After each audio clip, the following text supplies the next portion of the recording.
Bueno, en este segundo video lo que vamos a analizar son los shocks de demanda agregada. Primero vamos a ver los shocks asimétricos bajo el escenario de unión monetaria y bajo el escenario de independencia monetaria, y por otro lado vamos a ver los shocks simétricos solo bajo el escenario de unión monetaria. Veamos en primer lugar cuáles son las fuentes de asimetría en los shocks. Por un lado puede haber, la fuente de asimetría pueden ser los shocks de demanda agregada, como ya dijimos, un shock expansivo en una economía y contractivo en otra. Por otro lado tenemos diferentes instituciones laborales en las economías en cuestión, algunas en las que las negociaciones salariales estén centralizadas y otras donde estén descentralizadas. Esto puede llevar a mayores o menores rigideces en los mecanismos de ajuste.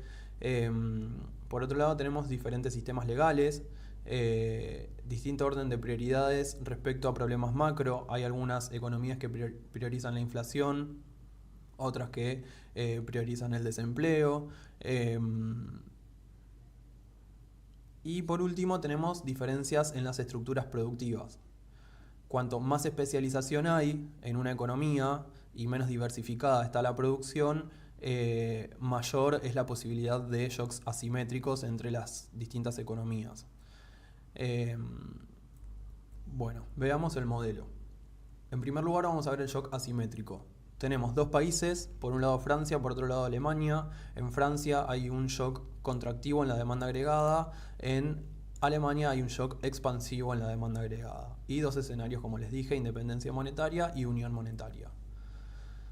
Acá tenemos los gráficos. En Francia la demanda agregada se contrae, entonces se desplaza a la izquierda, y en Alemania la demanda agregada se expande, entonces se desplaza hacia la derecha.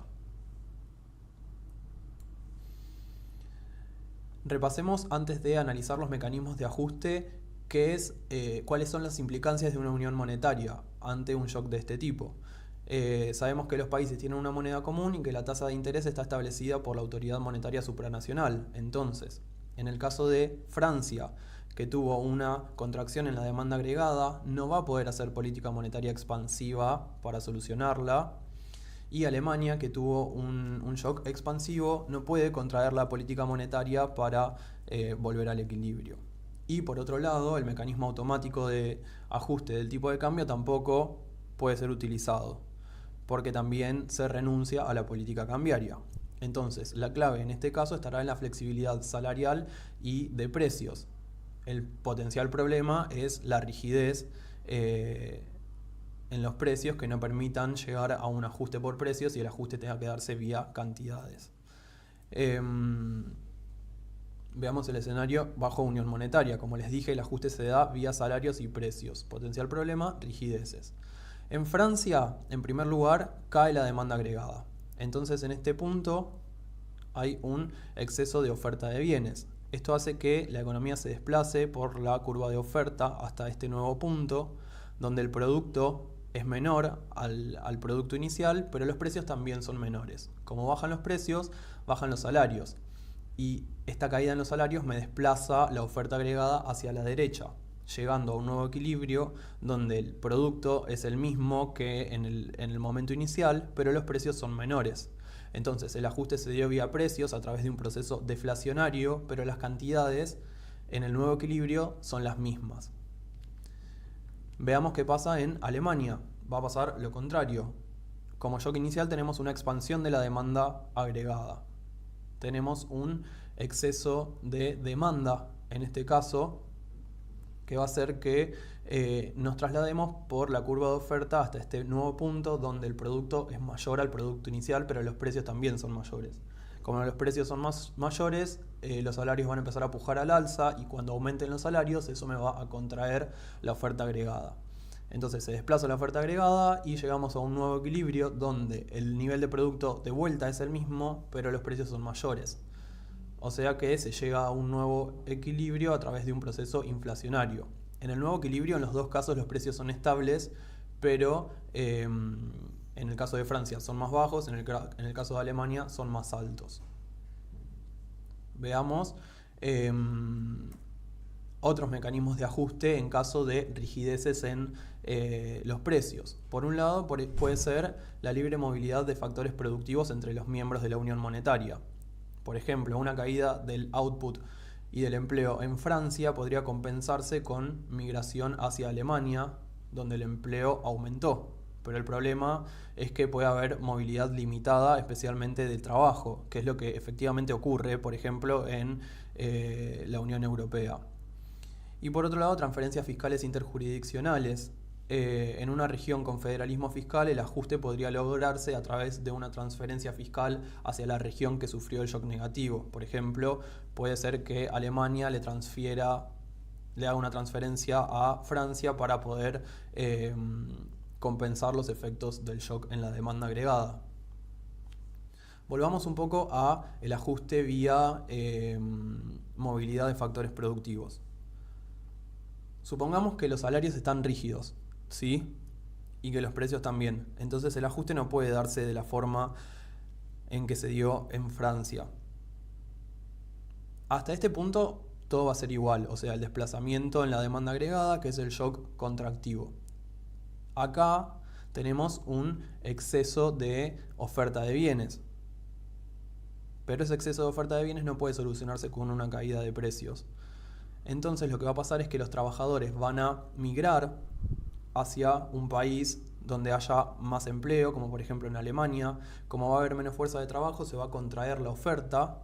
Entonces la curva de oferta, en vez de trasladarse hacia la derecha, se va a trasladar a la izquierda, y el nuevo equilibrio estaría acá, por ejemplo, donde los precios son los mismos que en el momento inicial, pero las cantidades son menores. Entonces el ajuste en ese caso se estaría dando vía cantidades.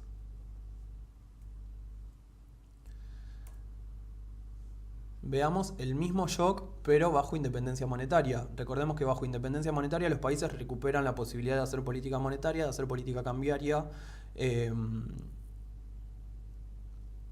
Bueno, y veamos. El mismo shock, contracción de la demanda agregada en Francia, expansión en Alemania. De vuelta, tanto la política monetaria como la cambiaria pueden utilizarse como ajustes. En este caso, el ajuste se dará vía tipo de cambio. En Francia, ante una contracción de la demanda agregada, el tipo de cambio se deprecia, entonces aumenta la competitividad y aumenta la demanda agregada, y la curva vuelve a su posición inicial. En Alemania pasa lo contrario. Ante una expansión de la demanda agregada, el tipo de cambio se aprecia, entonces la competitividad disminuye y la demanda agregada vuelve al punto inicial.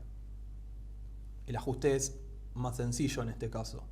Entonces, como conclusión, tenemos que ante un shock asimétrico, si existen muchas rigideces en las economías en cuestión, la unión monetaria puede ser más costosa que la independencia monetaria. Recuerden, si hay rigideces en los precios, un shock contractivo en la demanda agregada puede reducir mucho el producto, y si reduce el producto, reduce el empleo. Entonces las consecuencias son mucho más desastrosas que si la economía estuviera en independencia monetaria y pudiera ajustar vía tipo de cambio. Y por último tenemos el shock simétrico bajo unión monetaria.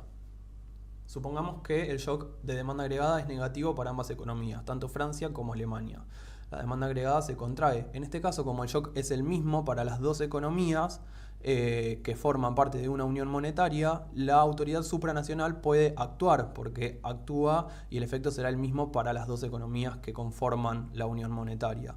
Entonces, si se hace una expansión de la oferta monetaria y cae la tasa de interés, se estimula la inversión, se estimula la demanda agregada, y al mismo tiempo hay una depreciación del tipo de cambio que mejora la competitividad, entonces mejora las exportaciones y desincentiva las importaciones, de modo que la demanda agregada vuelve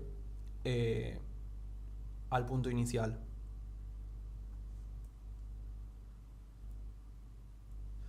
Y acá tenemos una conclusión de ambos tipos de shocks. Shocks asimétricos, por un lado, el Banco Central Supranacional no puede solucionarlos.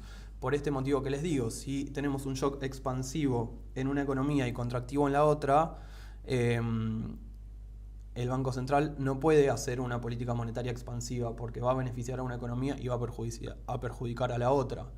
Por otro lado, tampoco puede devaluar la moneda. Entonces, estos instrumentos de política se pierden como posibilidad de ajuste. Y es importante recordar esto, que a mayor asimetría en los shocks, mayor será el costo de estar dentro de una unión monetaria y la independencia monetaria será una mejor opción.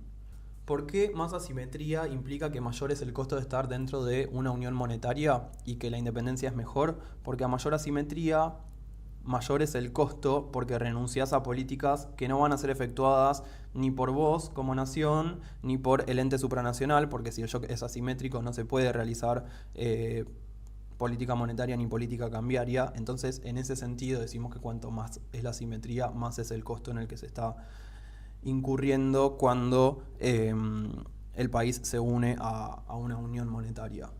Y por otro lado tenemos los shocks simétricos. Ante un shock simétrico la unión monetaria se vuelve más atractiva. ¿Por qué? Porque recuerden la lista de beneficios que teníamos de una unión monetaria. En este caso, si bien se resignó la posibilidad de hacer política monetaria y cambiaria como mecanismo de ajuste y se le otorgó esa facultad a la autoridad regional, como el shock es simétrico, la autoridad regional termina realizando la misma política que se hubiera realizado bajo independencia monetaria.